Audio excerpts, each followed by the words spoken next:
Jean-Marie Bordry. Faut-il autoriser la procréation médicalement assistée pour tous les couples en France? C'est cette fameuse PMA qui revient sur le devant de la scène et qui promet d'être un des débats importants de la campagne des présidentielles de l'année prochaine. En cause, le gouvernement qui fait un premier geste et qui annonce l'abrogation d'une circulaire qui sanctionnait les gynécologues qui orientaient leurs patientes vers l'étranger pour qu'elles puissent faire à l'étranger ce qu'elles ne peuvent pas faire en France.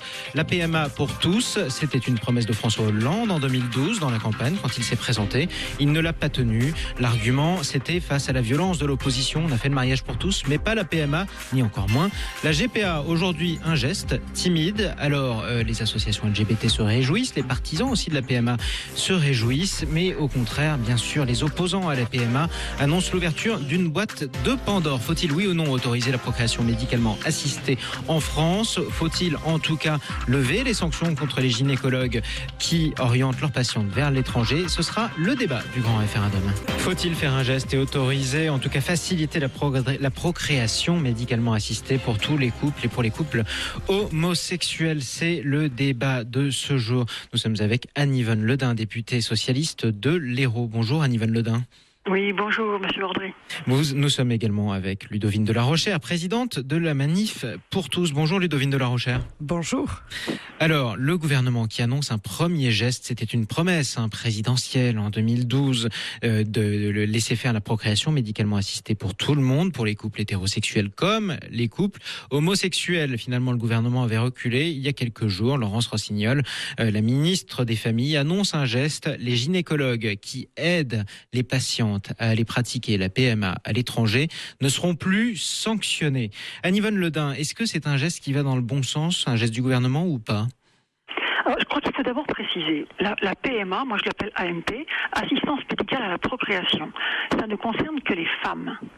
Et absolument pas les couples homosexuels, comme vous l'avez dit. Et ça concerne les femmes lesbiennes. Ça concerne également les... Oui, c'est vrai. Lesbiennes. Et ça concerne les femmes lesbiennes. Absolument pas les hommes. Et donc, ça ne concerne en rien la gestation pour autrui qui est interdite en France et qui le restera. Alors, on était d'accord sur la distinction entre la PMA et la GPA. On n'a pas parlé d'ailleurs de la grossesse pour autrui. On parle de la gestation pour autrui.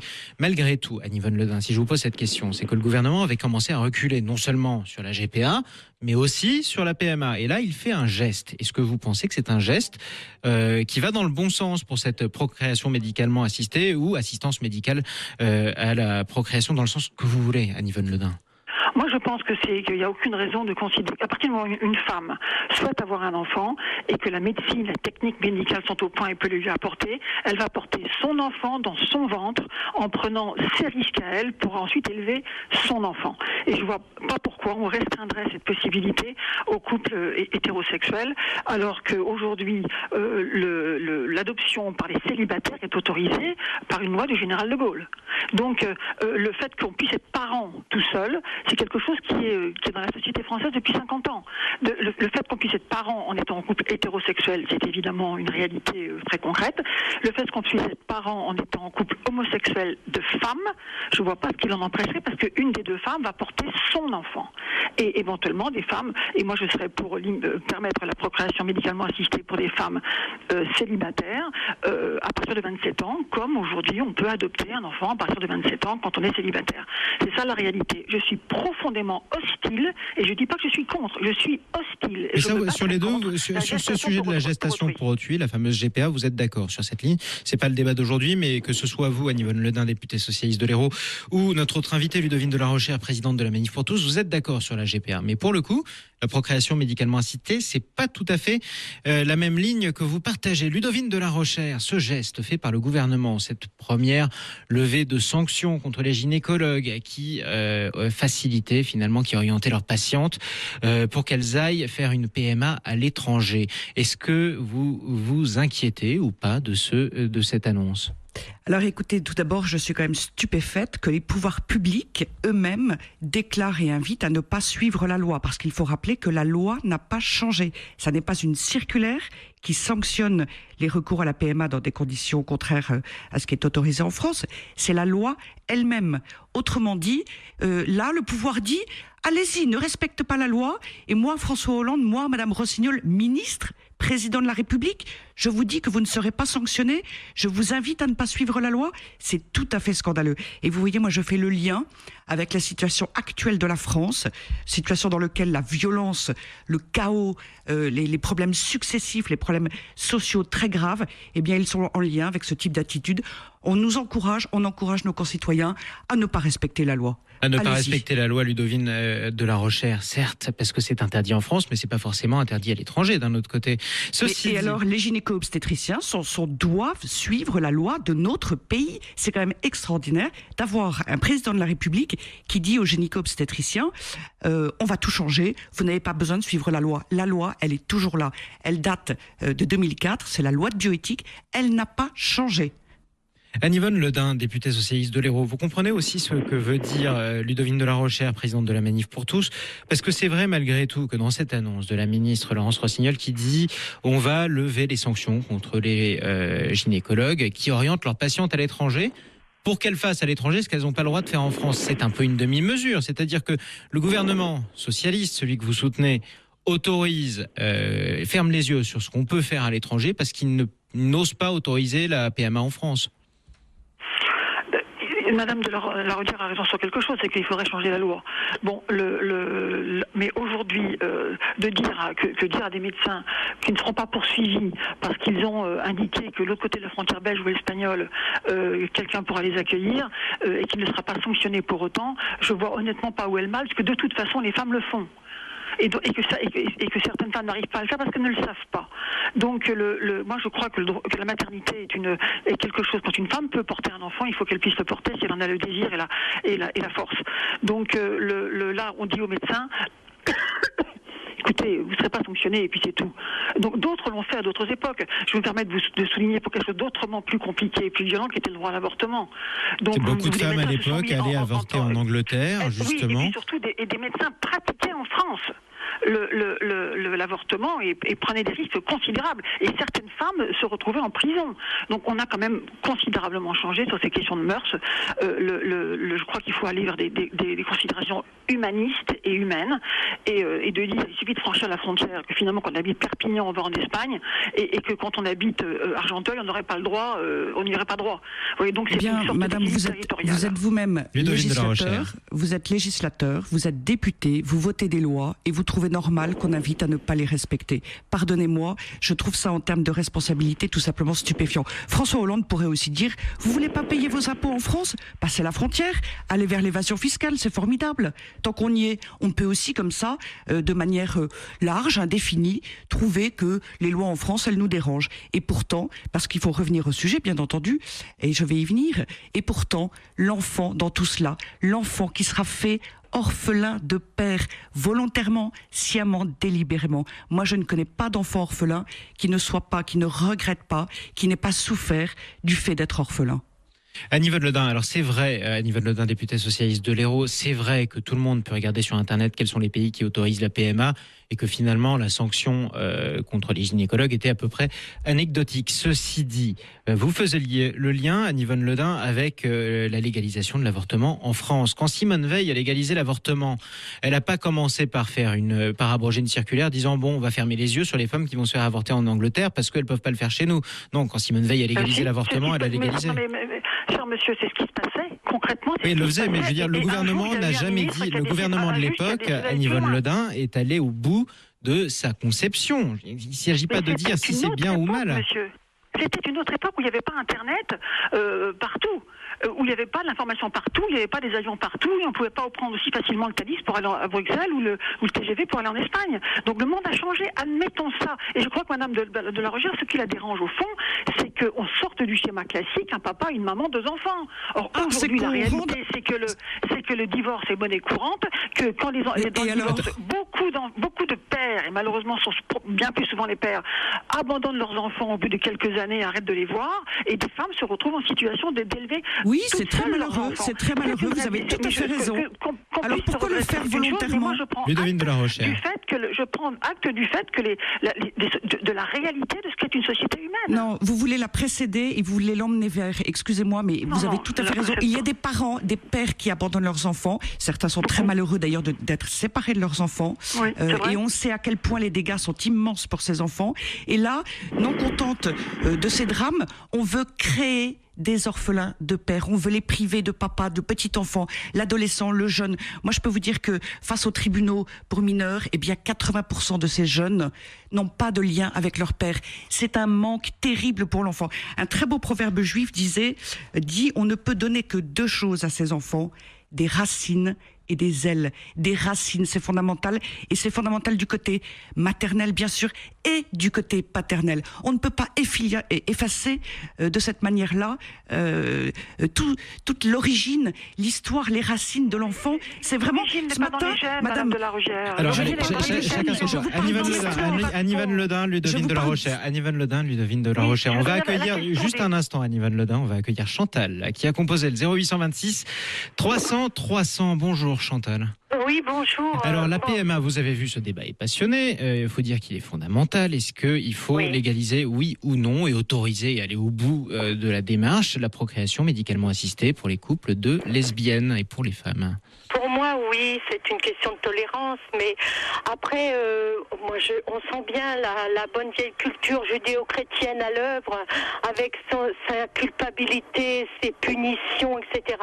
Et moi, ce que je veux dire surtout, c'est que pour moi, le médecin qui dit à sa patiente, vous ne pouvez pas le faire en France, il est dans la loi, il respecte la loi, madame, c'est tout, mesdames, messieurs, il respecte la loi, simplement.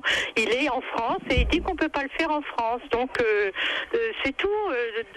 Après, donc vous dites, si je comprends bien Chantal, vous dites d'une part que vous êtes pour, parce que vous êtes tolérante et vous considérez que c'est un acte de tolérance que de légaliser la procréation médicalement assistée pour les femmes lesbiennes. D'un autre côté, vous dites aussi que finalement, cette circulaire qu'on abroge, c'est pas si grave que ça, puisqu'après tout, du moment que le gynécologue n'aide pas une femme à la pratiquer en France, eh bien le gynécologue n'est pas en violation de la loi. Cette circulaire n'aurait pas dû exister. On ne sanctionne pas des médecins pour une faute qu'ils ne font pas. Effectivement, merci Chantal d'avoir composé le 0826 300 300. Anne-Yvonne Ledin, députée socialiste de l'Hérault, Ludovine de la Rochère, présidente de la Manif pour tous. On se retrouve dans quelques instants après une courte pause. Faut-il autoriser la procréation médicalement assistée pour les femmes lesbiennes en France?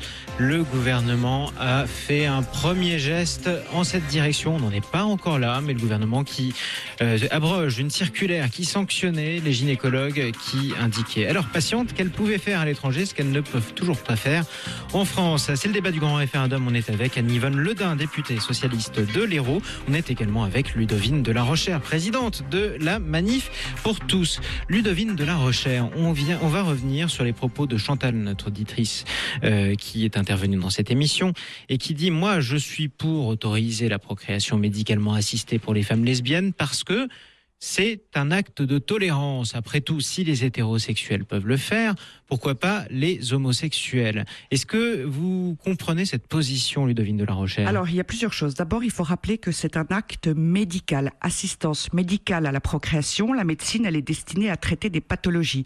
Que je sache, une femme célibataire ou qui vit avec une autre femme elles ne peuvent pas avoir d'enfants. Ce n'est pas en raison d'une pathologie. Elles n'ont aucune maladie. Donc, première chose, on sort complètement du cadre médical. Et je reviens à l'assistance médicale à la procréation.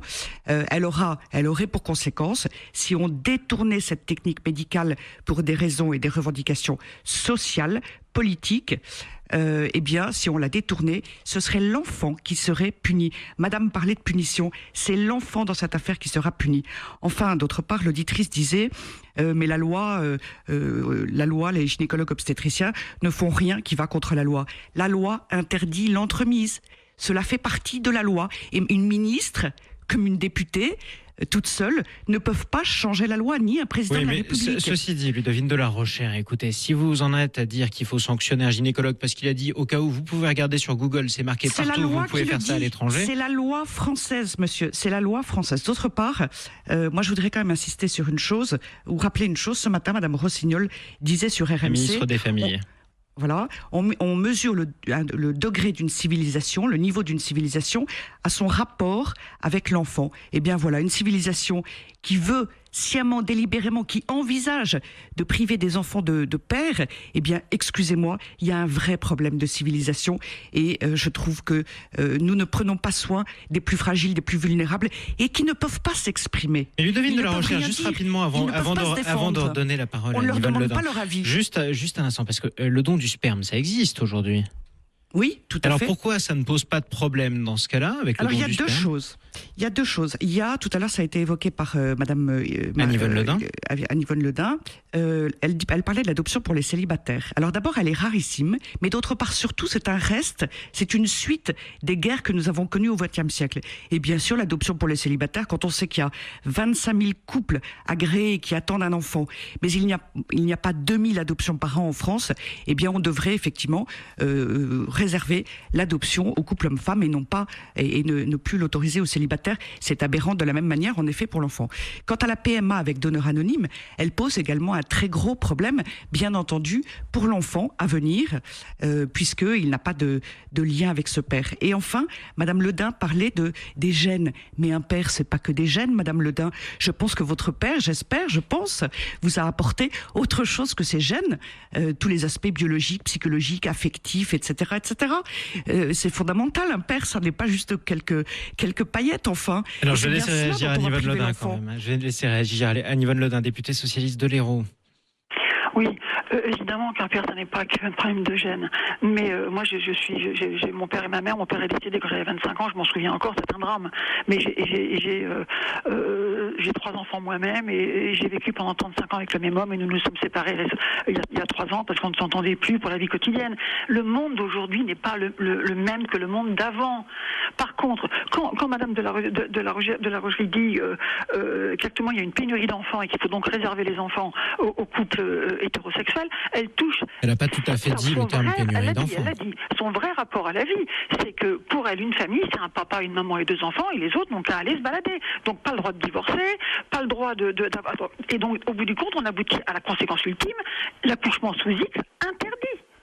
Une femme doit accoucher de son enfant et l'élever. Et la société se chargera de lui trouver un homme pour l'accompagner. Le bout du raisonnement d'un mélangeur, c'est ça.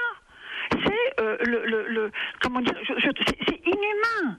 C'est une seule vision de la société, une seule vision de la vie, une seule vision de la famille, une seule vision de la relation entre des parents et des enfants. Et ce discours à côté sur les racines. Mais enfin, les racines, elles ne sont pas dans les gènes. Les racines, c'est ce qu'on donne à un enfant dans son éducation, dans le regard, dans ce qu'on lui apprend, dans la manière dont on le touche, dont il va vous toucher et qu'on va accepter. Moi, j'ai 3 enfants. Aucun de mes enfants n'est pareil, non seulement génétiquement, mais parce qu'il n'est pas arrivé au même moment dans la fratrie, c'est 1, 2, 3, et on n'a pas agi de la même manière. Et puis il était différent. Et puis nous avons eu, son père et moi, à l'égard de chacun, un rapport différent. Et au bout du compte, on a 3 enfants différents parce que c'est la société qui construit un enfant. Ce ne sont pas ses gènes. Donc il faut et donc s'en tenir à ça, c'est absolument, je trouve, dramatique. C'est ne pas voir le monde d'aujourd'hui et considérer comme il y a pénurie d'enfants, il faut le réserver aux parents de la Manif pour tous. Mais écoutez, madame, il y a des gens de votre tendance politique qui sont homosexuels, des femmes homosexuelles. Vous avez des femmes qui ne peuvent pas avoir d'enfants avec des raisonnements comme les vôtres. Les femmes qui sont infertiles parce qu'elles ont des problèmes d'absence d'utérus ou bien il y a des problèmes assez graves de maturation d'ovocite, etc. On n'a pas le droit on devrait pas leur donner faire des dons vous êtes pour la GPA? Je croyais que vous étiez opposé à la GPA. Je suis opposé à la GPA. L'absence d'utérus, ça se résout par la GPA. Je suis opposé à la GPA, y compris pour absence d'utérus. Alors, je ne comprends pas. Non, mais j'étais en train d'expliquer qu'il y a des... On va parler de la GPA dans quelques instants, mais vous êtes d'accord sur le sujet, donc on en parlera un petit peu moins. J'ai redonné à Anne-Yvonne Ledin la parole à Ludovine de la Rochère. Ludovine de la Rochère, présidente de la... Anne-Yvonne Ledin, j'ai redonné la parole à Ludovine de la Rochère. Est-ce que votre modèle de société, votre modèle de famille, Ludovine de la Rochère, est dépassé? Parce que c'est vrai, quand Anne-Yvonne Ledin nous dit qu'il y a un modèle qui n'est plus unique, qui n'est plus universel. Cette famille qui se mariait à l'église, qui avait 3 enfants, cette famille nucléaire, Ça change aujourd'hui, on divorce, on est célibataire, on parle plus de vieilles filles en France comme on parlait de vieilles filles il y a 100 ans. Il y a moins d'adoptions aujourd'hui. Le monde a changé. Et c'est quand même vrai. Mais le monde a changé, mais le monde peut toujours avoir changé. Pour avoir un enfant, pour qu'un enfant vienne au monde, il faut un homme et une femme. C'est la réalité. Quand on est dans le déni du réel, on fait des sottises, des erreurs énormes, on va dans le mur. Et d'autre part, le besoin de l'enfant d'être donc d'abord pour venir au monde et puis pour être accueilli, entouré, c'est d'avoir un père et une mère. Alors je parle de filiation. Oui, mais ça n'a pas toujours existé. Vous voyez ce que je veux dire. Je finis, si vous le permettez. Après, effectivement, les difficultés de la vie, les drames de la vie, hélas, font que des enfants sont séparés, parfois, de l'un de leurs parents, voire des deux parents. Mais ça n'est pas heureux. On ne peut pas le leur souhaiter. On ne peut pas le mettre en œuvre volontairement. Je veux dire que la réalité de l'humanité, elle est toujours là. Quand on ne tient plus compte, encore une fois, du réel de notre humanité et surtout des besoins fondamentaux, élémentaires, du droit le plus élémentaire de l'enfant, c'est très grave. D'ailleurs, la Convention internationale des droits de l'enfant, dont la France est signataire, dit dans son article 7 que tout enfant a le droit de connaître et, dans la mesure du possible, sauf drame donc, d'être élevé par ses parents. C'est la Convention des droits de l'enfant. Et c'est élémentaire quand on veut bien y réfléchir un instant et sortir du conformisme et du politiquement correct. Alors, Ludovine de la Rochère, dans ce cas-là, je vais vous reposer la question que vous a posée Anne-Yvonne Le Dain tout à l'heure. Est-ce que vous allez au bout de la démarche? Est-ce que vous êtes pour l'interdiction de l'accouchement sous X? Parce que ça revient au même dans ce cas-là. Alors écoutez, il se trouve que moi je connais un certain nombre de quelques personnes qui sont nées sous X, pour lesquelles c'est une grande souffrance, mais qui néanmoins sont très heureux d'avoir pu venir au monde en dépit des difficultés que manifestement ont eu leur mère, et qui donc s'en félicitent. Encore une fois, parfois il y a des drames, des difficultés, et là on fait ce qu'on peut. La différence, c'est que dans le cas de l'assistance médicale à la procréation, qu'on détournerait pour une revendication sociale et politique, la différence c'est que là on crée sciemment des orphelins de père. Eh bien, c'est de l'irresponsabilité, c'est indigne. Mais c'est la même injuste. chose avec l'accouchement sous X. Je suis pas en train de fustiger je suis pas en train de stigmatiser. Ce que je veux dire, parce qu'Anne-Yvonne Le Dain va vous le dire dans quelques instants. Ne peuvent pas faire autrement. Les jeunes femmes qui accouchent sous X, c'est qu'elles sont confrontées à une difficulté. Les femmes célibataires et les femmes qui vivent avec une autre femme ne peuvent pas avoir d'enfants, mais ce n'est pas une pathologie ou une raison d'ordre médical.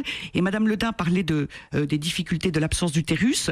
Eh bien, c'est bien le problème. C'est si on avait la PMA pour les célibataires et les couples de femmes, eh bien, on aurait demain, sous motif d'égalité, on aurait demain la GPA. Et puis, pourquoi pas après-demain l'utérus artificiel, sur lequel travaillent beaucoup d'Américains, qui permettrait aussi, d'ailleurs, de résoudre, entre gros guillemets, on nous dira, et on me le dit en fait déjà, comme ça, il n'y aura plus besoin de GPA. Non, oui. Il y a on n'arrête pas solutions. le progrès, faut-il s'en réjouir ou en avoir peur? C'est un peu tout le sens de ce débat aussi aujourd'hui. Anne-Yvonne Le Dain, je vous redonne la parole dans quelques instants. D'abord, on va accueillir Yves, qui a composé le 0826 300 300. Bonjour Yves. Oui, bonjour. Alors Yves, je crois que vous avez une question, je vous écoute. Oui, bon, je crois qu'une de vos... il y a une intervention qui disait que le monde n'est plus d'hier. On est bien d'accord que le monde est en train de changer. Mais la question est de savoir quel monde voulons-nous pour demain, et la question est de savoir également si ce monde que nous voulons pour demain, il est prédéterminé par des tendances, ou bien s'il y a des choses qu'il faut essayer de changer aujourd'hui. Alors quel monde vous voulez pour demain, Yves? Question difficile, je vous la retourne. Sur le monde pour demain, je crois que votre émission est sur la PMA aujourd'hui. Oui, c'est ça, par exemple. Est-ce que vous pensez, je vais la reformuler. Si le monde de demain, c'est que nos semences soient exposées aux rayons surgelés des supermarchés, ce n'est pas mon monde. Alors, rayon surgelé des supermarchés, c'est pas tout à fait une comparaison que je trouve corrective. Donc, je peux pas vous laisser dire ça parce qu'on parle d'enfants et parler de shopping, c'est quand même assez déplacé. Ceci dit, je peux comprendre d'un autre côté que la PMA ou la GPA vous fasse peur. Et c'est d'ailleurs pour ça que ce débat enflamme la France depuis le début finalement de la loi Taubira. Anne-Yvonne Le Dain, députée socialiste de l'Hérault, vous le voyez aussi quand même, la PMA, la GPA, parce que même si vous êtes contre cette GPA, même si vous êtes pour la PMA, dans l'esprit de beaucoup de personnes, finalement, c'est la même chose. Est-ce que vous comprenez que ça inquiète finalement ? Mais bien sûr que je comprends que ça inquiète. Moi, si j'ai commencé à travailler depuis 3 ans avec un certain nombre de mes collègues députés socialistes pour constituer un groupe explicite de députés socialistes contre la gestation pour autrui, c'est parce que je suis dans cette même logique de réflexion sur ce qu'est une société. Et moi, je suis contre la GPA, y compris par rapport à des femmes qui n'ont pas d'utérus. Je suis contre, elles n'ont pas d'utérus, c'est une infirmité.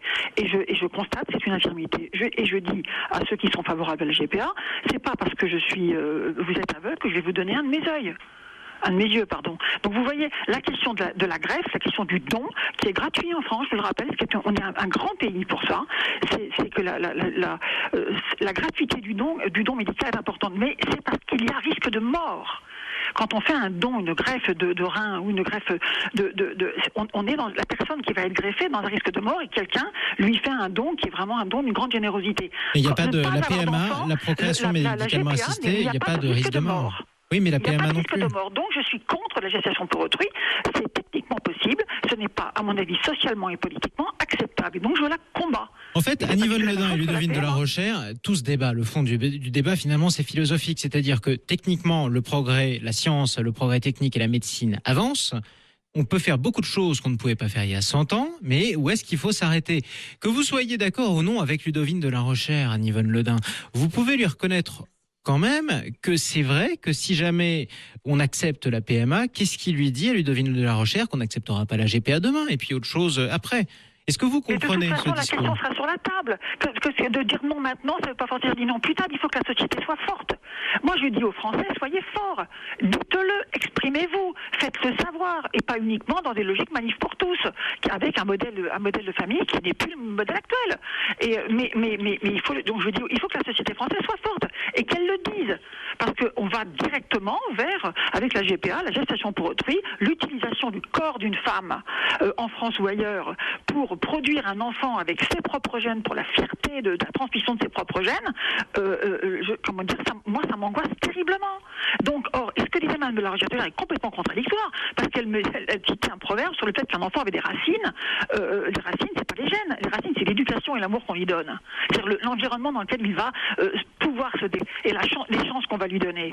Les gènes ne sont pas les racines. C'est un amas de petites molécules d'acides aminés et qui sont transmissibles. Et en général, ce qui est transmis par les gènes, c'est soit des choses anecdotiques comme la forme d'un nez ou le lobe d'une oreille, ou des maladies. Le talent, la compétence, la solidité, Ludovine de la Rochère. C'est notre. Alors d'abord, il y a toutes sortes d'accusations que j'entends tous les jours. Alors pardonnez-moi. Hein, vous êtes réactionnaire. Vous êtes rétrograde. Vous êtes pour la famille, père, mère, enfant. Vous êtes. Oui, je pense que un enfant. Oui, d'un autre côté, il y a eu des noms d'oiseaux qui sont partis aussi de la manif pour tous. Ludovine de la Rochère. On a traité les gens d'apprentis sorciers. Ça existe aussi. C'est que le débat est passionné. C'est ça que je veux dire. Nous n'avons jamais tenu ce genre de propos. Pas vous, non, je parle du cortège. Je parle du cortège. Non, mais moi je vous parle des porte-paroles, des messages, des slogans, etc. Alors, par ailleurs...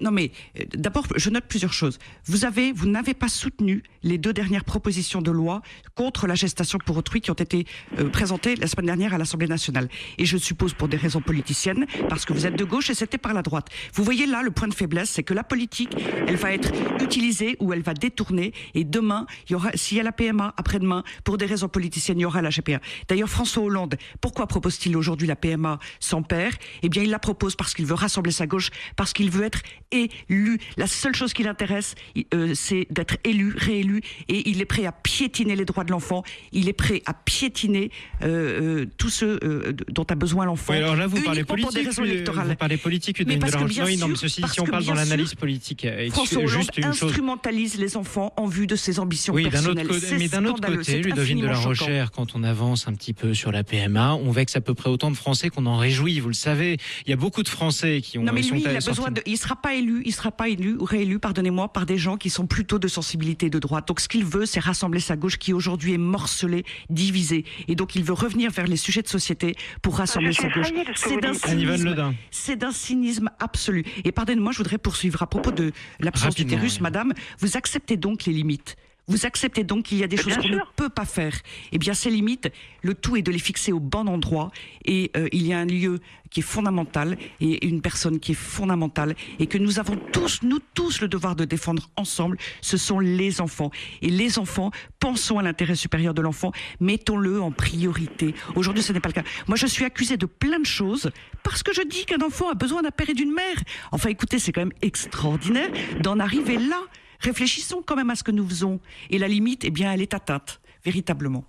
Alors tout dépend où on place la limite. Effectivement, vous êtes d'accord toutes les deux pour dire que le progrès s'arrête à un moment ou un autre, mais vous n'êtes pas d'accord sur le moment ou le stade auquel on doit arrêter ce progrès. Anne-Yvonne Ledin, je vous laisse réagir à ce que vient de dire Ludovine de la Rochère. Non, mais je trouve ça très choquant parce que c'est un débat qui est difficile, qui est quasiment philosophique et qui n'est pas politicien. Et je dirais que c'est parce qu'il n'est pas politicien qu'il est profondément politique. C'est le modèle de société qu'on veut. Moi, je dis que le corps d'une femme lui appartient et que la société doit faire en sorte que les lois respectent l'intégrité et ne la mettent pas en danger, même sous sa propre volonté. Parce que ce sera toujours le corps d'une femme pauvre qui sera utilisé par des gens riches. Parce qu'il faudra bien le payer. Aujourd'hui, on a un débat, y compris à gauche, je le reconnais, sur le concept de GPA qui serait éthique. Et au bout du compte, la GPA éthique, la seule personne qui ne serait pas payée, c'est la femme. Tous les autres, les médecins, les laboratoires pharmaceutiques, les cliniques, tous les entremetteurs et les avocats seraient payés. Donc moi, la GPA, ça me violente sur un plan profond de l'hypothèse même que ça existait. Donc je me bats contre la GPA. Je me bats pour l'abolition. Et je fais un appel que toutes les femmes, que tous les hommes qui trouvent que c'est un peu une monstruosité, le disent. Parce que c'est un débat de société. Pour autant, par rapport à la décision de permettre à toutes les femmes de ce pays de pouvoir accéder dans des conditions honorables de soins à une maternité, quand c'est leur enfant et qu'elles vont l'élever, je trouve ça formidable. Et donc, je trouve ça bien parce qu'on est dans un monde de modernité. Et le monde de la modernité, le monde de l'avenir, où la technologie est là. On ne peut pas le vivre, on ne pourra pas le construire avec des pensées du passé. Il faut des pensées, il faut fabriquer de nouveaux concepts et s'y tenir. Mais savoir aussi que ça changera. Donc moi, jusqu'à la fin de mes jours, je me battrai contre la gestation pour autrui. Bon, alors, Ludovine de la Rochère. Ça violente une partie de mes collègues députés Proposition et une partie d'un électorat qu'on dit de gauche. Mais non, voilà, c'est un modèle de société. Bon, Ludovine de la Rochère, est-ce que vous faites confiance au moins à Anne-Yvonne Ledin pour ne jamais bouger sur la GPA? D'abord, Madame Rossignol a dit elle-même ce matin... La ministre des Familles, pardon, et du droit des femmes. Et des droits de l'enfant. Et de l'enfant. Hein, attention. D'abord, Madame Rossignol a tout à fait reconnu ce matin qu'il ne fallait pas que la PMA sans père cache tous les autres problèmes de la France. Elle sait pertinemment que c'est politique et nous le savons tous, nous ne sommes pas évidemment naïfs. Deuxièmement, on parlait tout à l'heure des enfants sur étagères congelées. Excusez-moi, dans le cadre de la PMA, je vous signale quand même qu'il y a des embryons congelés et qui sont donc dans des armoires. Mais passons. Par ailleurs, c'est un petit peu. Madame Ledin, si je vous disais, si j'ai fait la même remarque à notre auditeur Yves Ludovine de la Rochère, c'est aussi parce qu'il peut y avoir. On sait que ça existe, c'est un fait, et on peut aussi imaginer qu'il y a des gens qui ont été conçus ainsi et qui nous écoutent. Et si la procréation médicalement assistée vous gêne pour les couples homosexuels, dans ce cas-là, elle concerne aussi ceux. Non, mais elle concerne aussi ceux, si vous voulez. C'est pour ça que je vous dis ça, Ludovine de la Rochère. Elle concerne aussi ceux qui sont nés de couples stériles, alors, de couples hétérosexuels. Alors on parle pas du réel. Dans ce cas-là, vous êtes pour l'arrêt pur et simple de la procréation médicalement assistée, que ce soit pour des couples homosexuels et hétérosexuels. Non, mais il faut le dire. Vous avez repris ce monsieur qui décrivait quelque chose et après j'ai réalisé que ce fait existe. Il parlait de rayons surgelés dans un supermarché. C'est pas tout à fait la même chose. On n'est pas en train de parler de shopping. Vous savez bien que c'était une image. Mais oui, je voudrais mais dire une autre c'est dégradant chose, si la personne l'entend. Mais je vous en prie. Mais ceci, si je fais cette remarque aussi, Ludovine de la Rochère, c'est que on parle effectivement de science, on parle de médecine, on parle de choses qui sont pas forcément très belles à voir ou qu'on n'imagine pas. D'accord. Mais à l'arrivée, il y a un enfant qui naît. La question que je voudrais vous poser, et très rapidement, la question que je voudrais vous poser, Ludovine de la Rochère, c'est est-ce que dans ce cas-là, vous avez attendu que la PMA concerne des homosexuels pour vous en émouvoir? Parce que ça, on est en droit de se poser cette question. Alors, la Manif pour tous, elle s'est lancée en 2012, je vous rappelle, au sujet de la loi Taubira, qui ouvrait le mariage et l'adoption aux couples de 2 hommes ou 2 femmes et qui, à l'époque, voulait intégrer également la PMA sans père. Toute la question, elle est là. Le fondement de la bataille et du combat de la Manif pour tous, c'est de rappeler inlassablement que tout enfant, dans la mesure du possible, doit pouvoir être élevé par son père et sa mère. Je voudrais insister sur un autre point. Dans les revendications de l'inter-LGBT, en l'occurrence, je reviens aux personnes homosexuelles, là, enfin, à l'inter-LGBT qui ne représente pas l'ensemble des personnes homosexuelles. Je reviens à ce lobby, ultra minoritaire d'ailleurs, et dans ces revendications, je lis « redéfinir la filiation pour la fonder sur l'engagement parental, pour qu'elle puisse être fondée avec tous leurs parents, indépendamment de leur genre, de leur mode de conception et de leur nombre. » Et je lis pluriparentalité. Parce que qu'est-ce qu'il y a derrière ? Nous soyons bien conscients qu'il y a des étapes successives, que nous passons successivement, et je crois qu'il est grand temps de mettre des limites. Merci, quant à la question de ce qui est clandestin, de ce qui se passe dans des conditions difficiles, c'est déjà aussi, Madame Ledin, l'argument de ceux qui veulent encadrer, c'est-à-dire légaliser la gestation pour autrui. Anne-Yvonne Ledin, merci Ludovine de la Rochère, présidente de la Manif pour tous. Je redonne très rapidement le mot de la fin à Anne-Yvonne Ledin en quelques secondes. Est-ce que au moins vous pouvez vous réconcilier sur la GPA ? Des revendications apparentes d'une partie de LGBT sur la pluriparentalité a été refusée de manière extrêmement claire et ferme. Donc ne transformez pas vos fantasmes en réalité. Une société, elle se construit, il faut qu'elle soit solide. Moi, je dis aux gens, si vous êtes contre la GPA, si vous trouvez répugnant qu'une femme soit utilisée pour produire les enfants de quelqu'un d'autre, quelle que soit la souffrance qu'on peut y avoir chacun pour des stérilités, soit biologiques, soit de comportements sexuels, eh bien voilà, dites-le. Dites les gens, mobilisez-vous contre la gestation. Et là-dessus, vous êtes d'accord toutes les deux. Merci à vous, Anne-Yvonne Ledin, députée socialiste de l'Hérault. Merci à vous, Ludovine de la Rochère, présidente de la Manif pour tous. Faut-il, oui ou non, légaliser la procréation médicalement assistée en France ? On fait un point sur le sondage, Estelle Henriet. Eh bien, Jean-Marie, 73% des auditeurs de Sud Radio sont contre la PMA. 27% à l'inverse sont favorables à la procréation médicalement assistée.